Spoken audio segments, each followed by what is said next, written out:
Alright, so today I just want to take some time to talk about Season 11 so far. Just sort of give my first impressions on a few things. I haven't played all of the heroes or anything like that after the changes, as I've mainly been playing Yorm, so I'll only talk about a few things, but mainly the new hero. As always though, if you watch these videos somewhat regularly, I'd really appreciate it if you sub to the channel, as it really helps me out. Now let's not waste any more time and get right into it. Alright, so let's start off with Jorm, the new Viking. Throughout the 6 reps I've put into this hero in these past couple of days, I honestly did have fun through each of those reps. Despite the hero not being the best, the things you can do with them while just playing in a regular old match kept me playing them and kept me wanting to return to them whenever I switched off to play someone else. I like being able to throw people around and punch people all game. To me, this hero was much more fun than Hitokiri was, because you can do fun things like this, and this, and this. It's just little things like this that kept the character fun to me and sort of fended off the other frustrations I've had while playing this hero. But I think part of that is just the novelty of having a new hero in the game, where you can wait a pretty long time before anything new happens. The fun started to wear off a few days in, once people started to learn how to fight against the character, and once you start fighting against better opponents who can easily dodge a 600 millisecond bash and have no problem dealing with the rest of his somewhat small kit, I started to question when I would ever use this hero if I'm playing to win. I'll gladly use this hero when I'm playing with a group of friends or with some of you guys, and when we're trying to completely delete opponents with some really high damage ganks and punishes, but other than that, I probably won't put too much time into this hero, when I could use heroes who do more than him better than him. Despite that, there is still fun to be had with the hero, because as I said, the hero's not great. They're not blowing anyone out of the water. Yes, Jorm can take his opponent's stamina, which I mean, when you're fighting against Jorm, it makes you pay attention to your stamina, whether it be in a 1v1 or in a team fight. When you hear Jorm screeching away, you should be careful with what you're doing, as you can run yourself low on stamina so quickly with the way stamina works in this game. Getting caught out of stamina in a team fight or while you're being ganked does usually mean you're going to eat a ton of damage if you get caught by one of his bashes or the unblockable, but I mean, that's the point of the character. Honestly, anytime you end up on your back in this game in general, you're going to eat a ton of damage, so this doesn't bother me one bit. It's just easier to fall to the ground when Jorm's around. The stamina management thing does make dueling against Jorm pretty stale in my opinion, especially if they're turtling up, because you yourself want to attack, but you know that in one heavy parry, your stamina will be on its last legs. And if you start feinting and whatnot to try and get them to do something, you risk actually going out of stamina if they do get a parry off and follow up with the bash, which sort of disencourages you from wanting to attack. So I found myself just throwing out safer attacks when I have full stamina, and that just makes the fight last longer than it should. The Jorm doesn't have much to attack with himself, because 500 millisecond lights, even when enhanced, still aren't too much of a threat, and if I do get bashed once, I know that I just need to avoid getting hit one more time, and if I do that, I can backpedal until I get my stamina back. On the flip side, when I'm playing Jorm, most people know that they should just not risk losing stamina, so whenever they are low on stam, or even lose like a quarter of it, I find myself chasing my opponent, trying to catch up with them and keep the stamina pressure on. And if they do manage to escape my pressure because they dodged well, we just reset from neutral, and they may have taken some chip damage or taken a few undodgeable lights, which again just makes the fight feel longer than it should.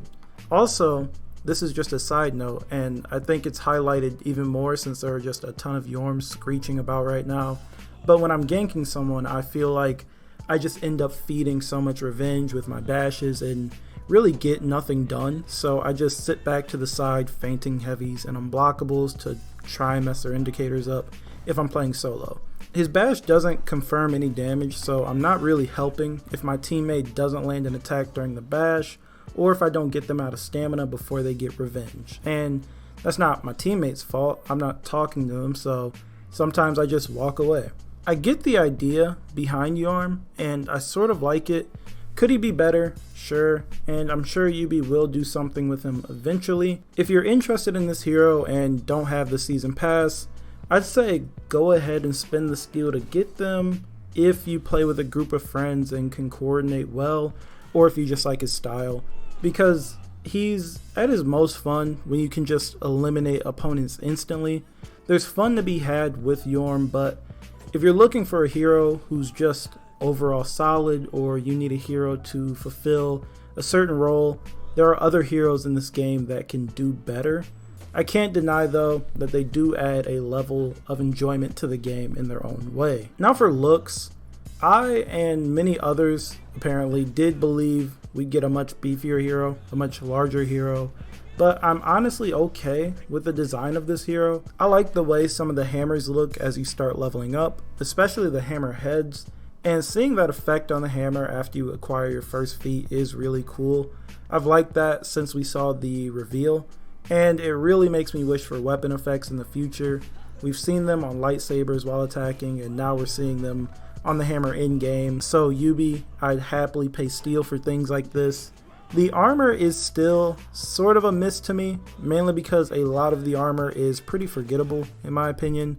I do like that some of the sets let you put a lot of colors on, and I'm alright with the ornament being able to sit on the arms instead of the forehead, because on this hero that would look weird.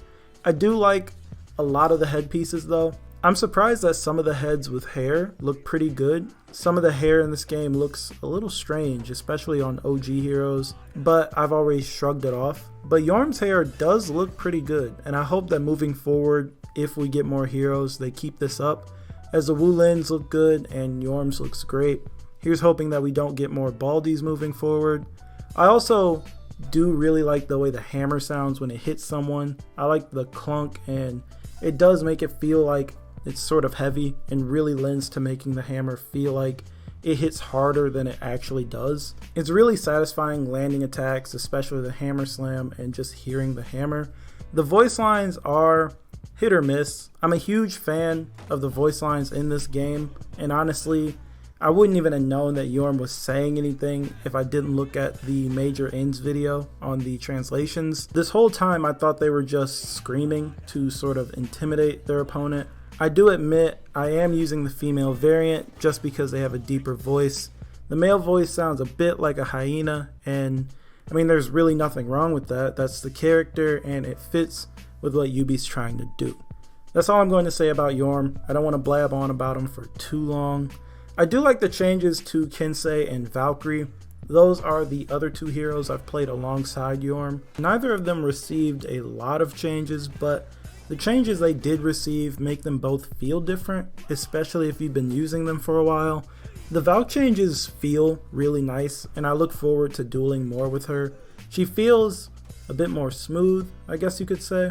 The bash feels different. I like the change to the deflect, if you want to call it that. The heavy damage buff is really nice, and the sweep recovery buff is really nice. I can throw it out more often without getting punished every single time.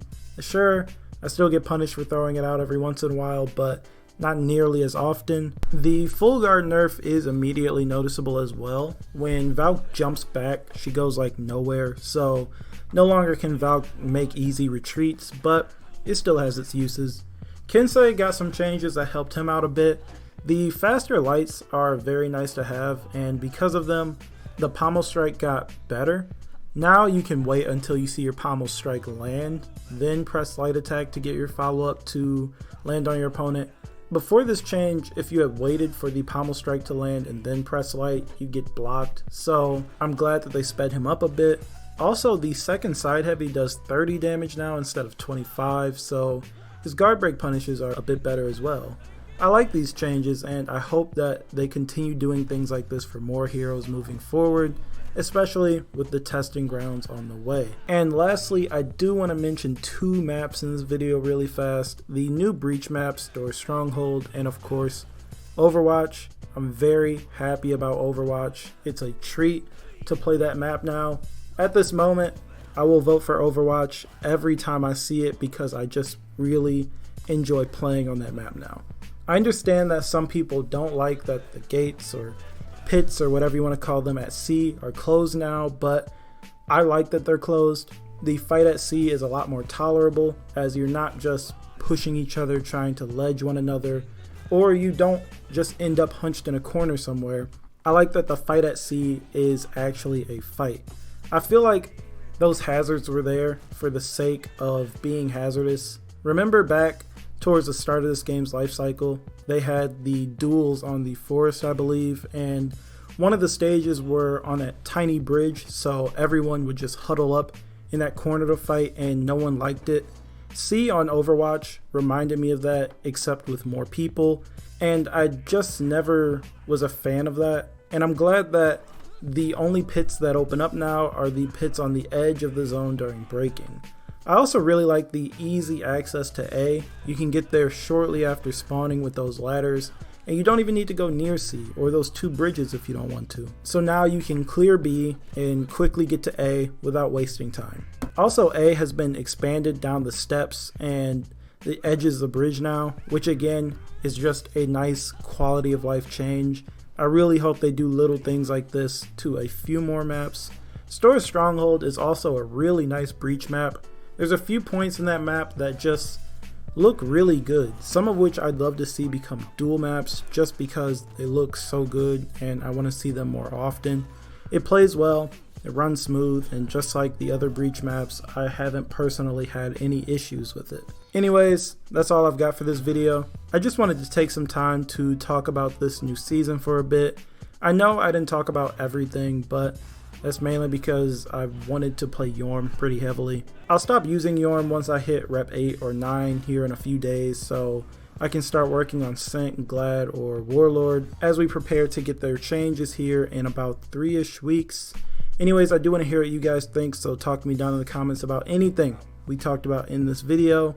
And as usual, if you like the video, feel free to leave a like and sub if you're new, and I will talk to you guys in the next video.